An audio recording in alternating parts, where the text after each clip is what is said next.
Assalamualaikum warahmatullahi wabarakatuh.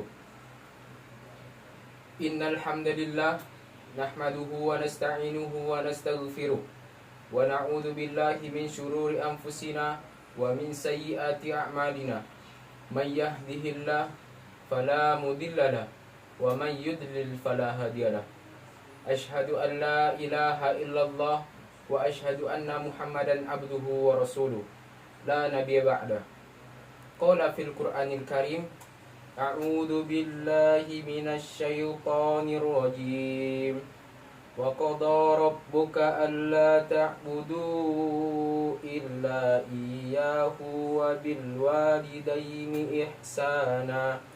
Imma yablughanna indakal kibara ahaduhuma وكيلهما فلا تقل لهما أف ولا تنهرهما وقل لهما قولا كريما واغفر لهما جناح الذل من الرحمن وقل رب ارحمهما كما ربياني صغيرا.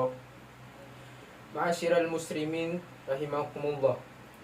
Mengawali khutbah pada siang hari ini yang penuh keberkahan, khatib berwasiat kepada diri sendiri khatib untuk menikmatkan ketakwaan kepada Allah Subhanahu wa taala dengan senantiasa berupaya melakukan semua kewajiban dan meninggalkan semua larangan.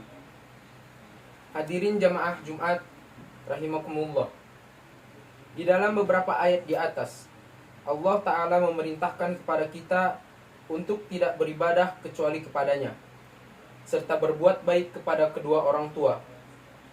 Bagaimanakah berbuat baik kepada orang tua? Marilah kita simak uraian berikut. Berbuat baik kepada orang tua adalah dengan berbakti kepada keduanya dan memuliakan keduanya begitu tinggi. Kemuliaan orang tua dalam Islam hingga sahabat Ibnu Abbas radhiyallahu anhuma berkata, "Jangan engkau kibaskan pakaianmu sehingga kedua orang tuamu terkena debunya." Hadirin jamaah Jumat yang berbahagia, disunnahkan menaati kedua orang tua dalam segala hal kecuali dalam perbuatan maksiat kepada Allah Subhanahu wa taala. Bahkan taat dalam perkara-perkara yang makruh sekalipun juga dianjurkan dan diperintahkan.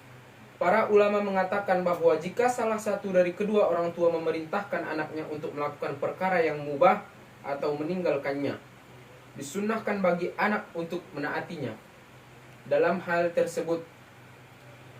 Namun jika bapak atau ibu menjadi sedih dan sangat terpukul jika anak menyalahi keduanya dalam hal itu, maka pada saat itulah menjadi wajib baginya untuk menaati keduanya dalam perkara mubah tersebut.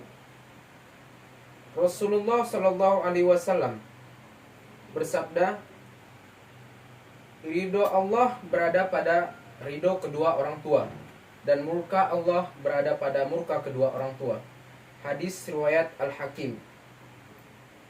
Ma'asyiral muslimin rahimakumullah. Banyak sekali hadis yang menjelaskan mengenai keutamaan berbakti kepada orang tua.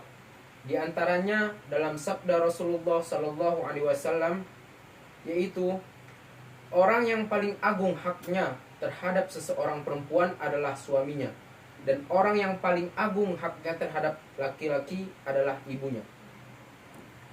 Suatu ketika salah seorang sahabat bertanya kepada Rasulullah Sallallahu Alaihi Wasallam, "Aku bertanya, wahai Rasulullah, siapakah orang yang hendaknya aku dahulukan untuk berbakti kepadanya?"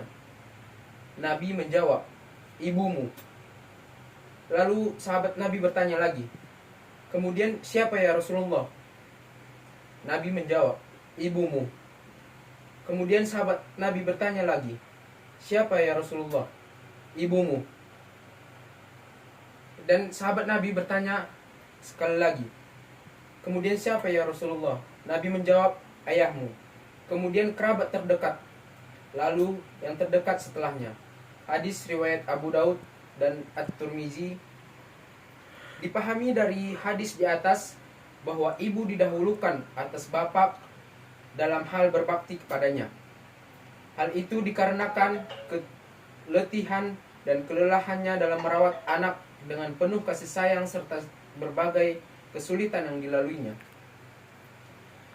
Seperti saat mengandung, rasa sakit melahirkan, rasa letih saat menyusui, dan rasa lelah saat mengurus dan merawat anak hingga sering kali tidak tidur di waktu malam.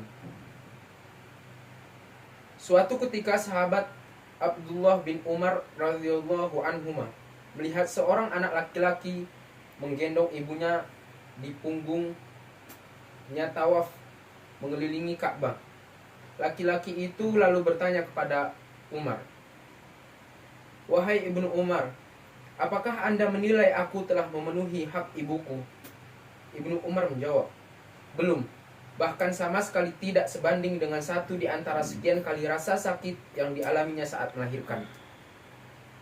Akan tetapi engkau telah berbuat baik kepadanya, dan mudah-mudahan Allah membalasmu atas kebaikan yang sedikit ini dengan balasan yang banyak." Ma'asyiral muslimin rahimakumullah. Di antara kisah yang menunjukkan keagungan berbakti kepada ibu adalah kisah seseorang laki-laki yang soleh yang bernama Bilal al-Khawas. Ia bercerita, "Suatu ketika aku sedang berada di padang yang dahulu Bani Israel pernah tersesat di sana.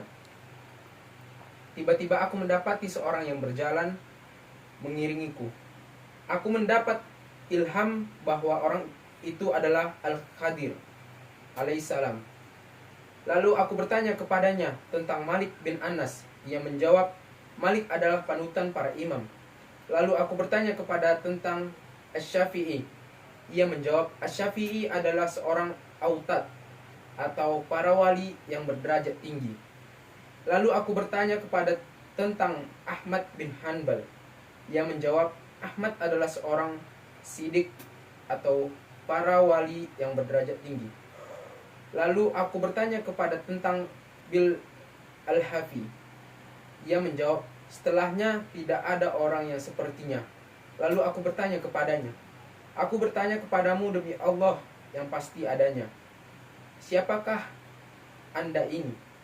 Ia menjawab, aku adalah Al-Khadir. Lalu aku bertanya kepadanya, apakah wasilah amal yang membuatku bisa bertemu denganmu? Ia menjawab, karena engkau berbakti kepada ibumu. Ma'asyiral muslimin rahimakumullah. Jika berbakti kepada orang tua berpahala sangat agung, maka durhaka kepada keduanya adalah dosa besar. Bahkan Rasulullah SAW bersabda, balasan dari setiap dosa akan Allah tanggungan sesuai dengan kehendaknya sampai hari kiamat, kecuali durhaka kepada orang tua. Sesungguhnya Allah akan mempercepat siksaan bagi pelakunya. Hadis riwayat Al-Hakim. Hadirin jamaah salat Jumat rahimakumullah. Termasuk berbakti kepada orang tua adalah berbakti kepada orang yang dicintai oleh bapak atau ibu setelah keduanya meninggal, dengan cara mengunjunginya mereka dan berbuat baik kepada mereka.